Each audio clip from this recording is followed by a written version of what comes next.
라이드 앤 딜라이트 말씀 묵상의 시간입니다. 거룩하신 아버지 하나님, 오늘도 우리가 주님의 은혜와 사랑을 의지하고 이 하루를 살아갈 수 있도록 도우시니 감사와 찬양을 올려드립니다. 주님, 오늘도 주님께 간절히 구합니다. 우리에게 지혜를 주시고 우리에게 용기를 주시기를 간절히 기도드립니다. 주님, 오늘도 우리에게 주시는 주님의 지혜로 주님의 타이밍을 잘 깨달아 알 수 있게 하시고 이 땅을 살아가며 분별할 수 있도록 주님 도와주옵소서. 그리고 우리에게 용기를 주시기를 간절히 구합니다. 주님의 말씀을 깨달았을 때 말씀대로 살아가고 주저함 없이 주님의 인도하심을 받을 수 있는 우리가 되게 하여 주옵소서.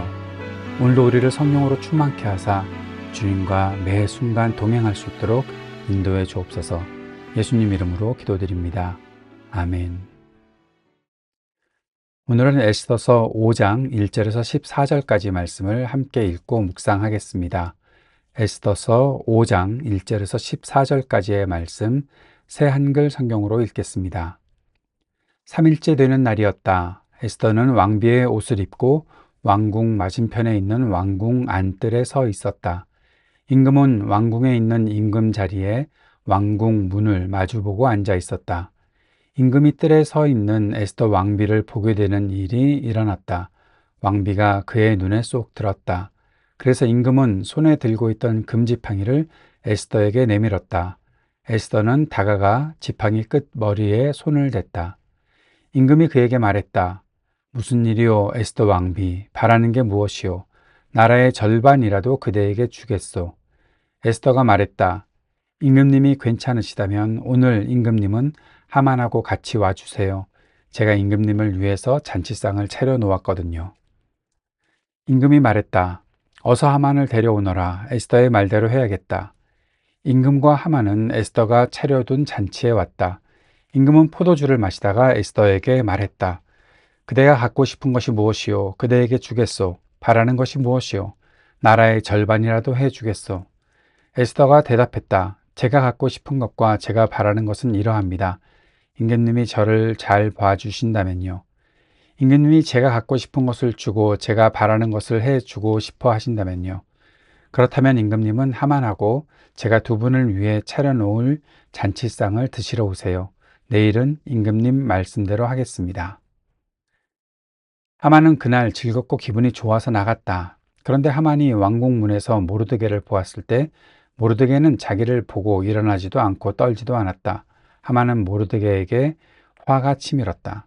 그렇지만 하만은 마음을 가다듬고 집으로 돌아왔다. 그는 사람을 보내 친구들과 아내 세레스를 불러들였다. 하만은 그들에게 이야기를 해주었다. 자기는 재산이 엄청나고 아들이 많다는 것이었다. 또 임금님이 자기를 높은 자리에 앉히고 관리들과 임금님의 신하들 위에 떠받들어 주었다는 것이었다.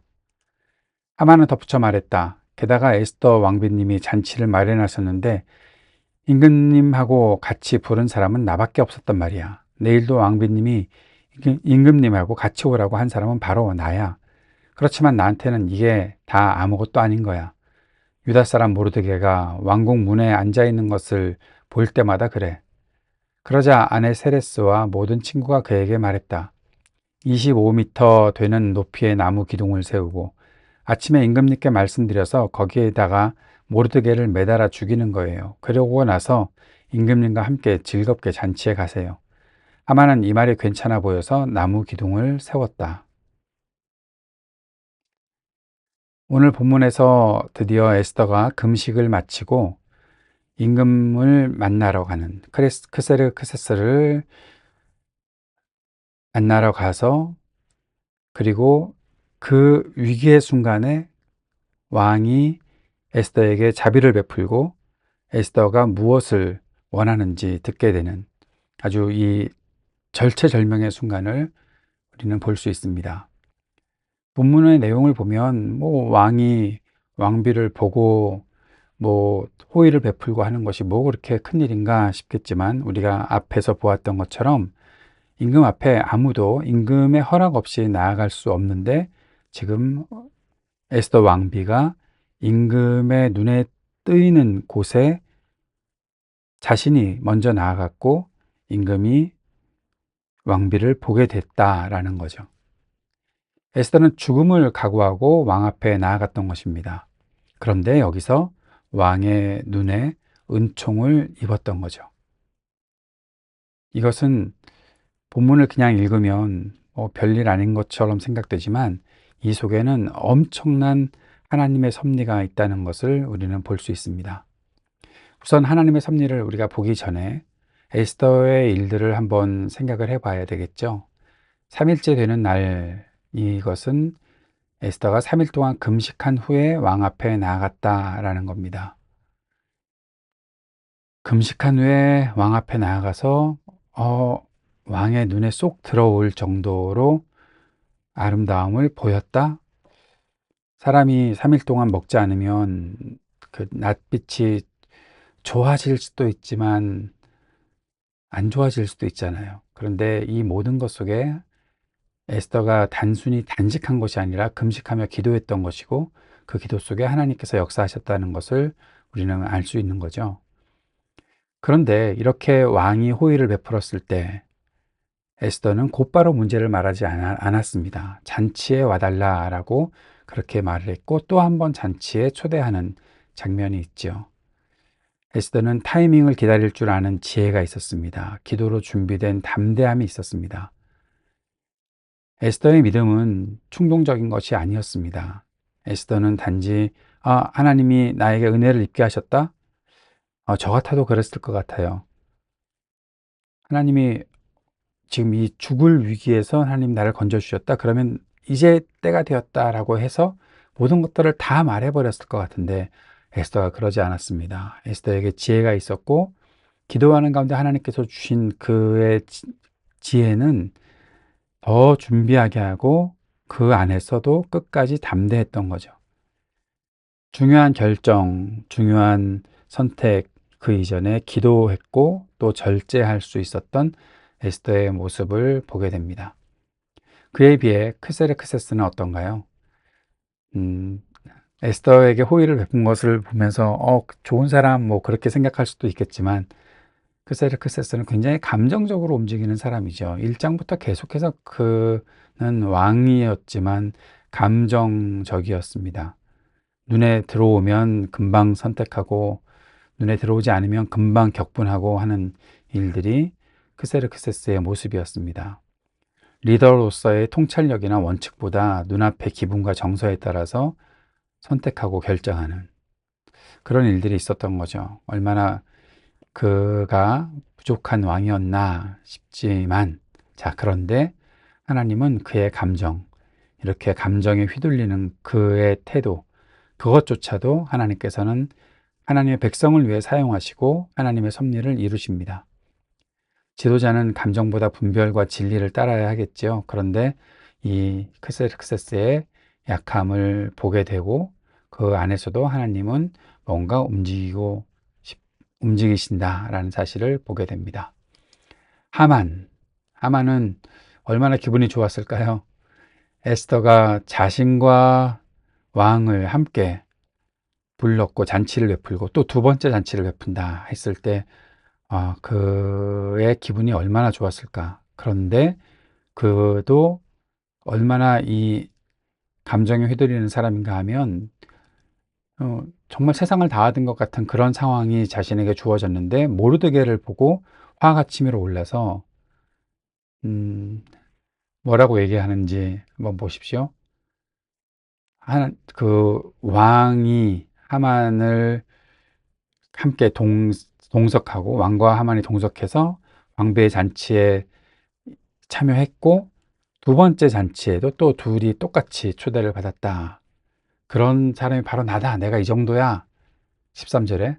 그런데 나한테는 이게 아무것도 아니야. 유다 사람 모르드게가 날 보고 절하지 않는 것을 보면 기분이 확 상해서 다 아무것도 아니야. 그렇게 말하고 있는 겁니다. 왕과 왕후의 잔치에 자신만 초대되었다고 자랑해놓고 그런데 모든 그 영광이 무의미하게 느껴진다. 왜? 모르드게 때문에. 이럴 수가 있을까요? 아무튼 그의 마음이 이렇게 상해져 있고 그에게 친구들과 그의 아내 세레스는 23m나 되는 장대를 세워서 모르드게를 매달아 죽여라 라고 말합니다. 아주 오만하고 교만한 사람, 자기 중심성이 있는 사람, 인정받고 싶은 욕망이 있는 사람, 그런데 그것이 통제되지 않고 결국 복수와 악함으로 번지고 자신과 공동체를 파괴하는 일까지 나타난다는 것입니다. 오늘의 묵상과 적용을 우선 사람들을 통해서 정리를 해볼까요?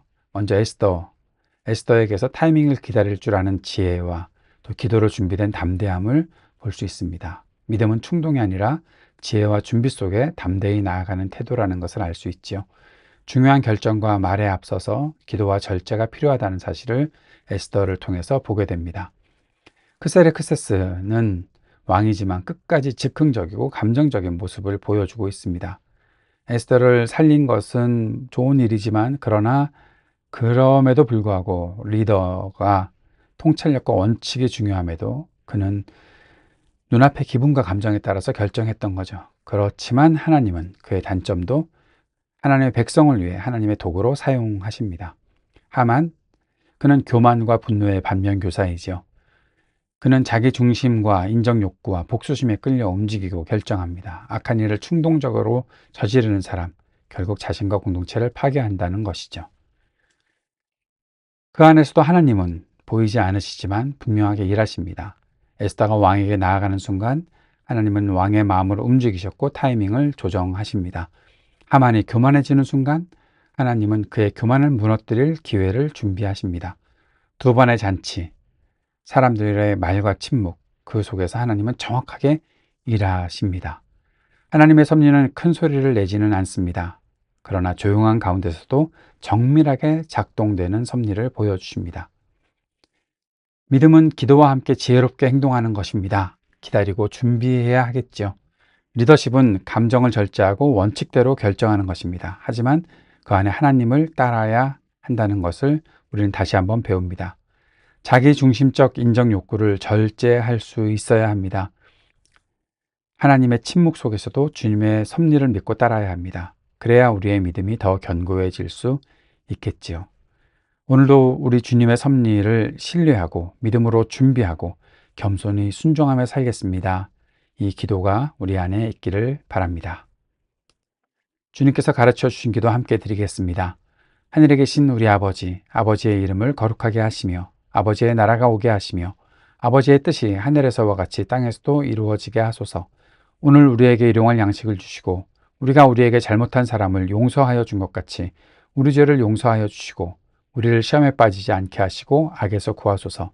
나라와 권능과 영광이 영원히 아버지의 것입니다. 아멘.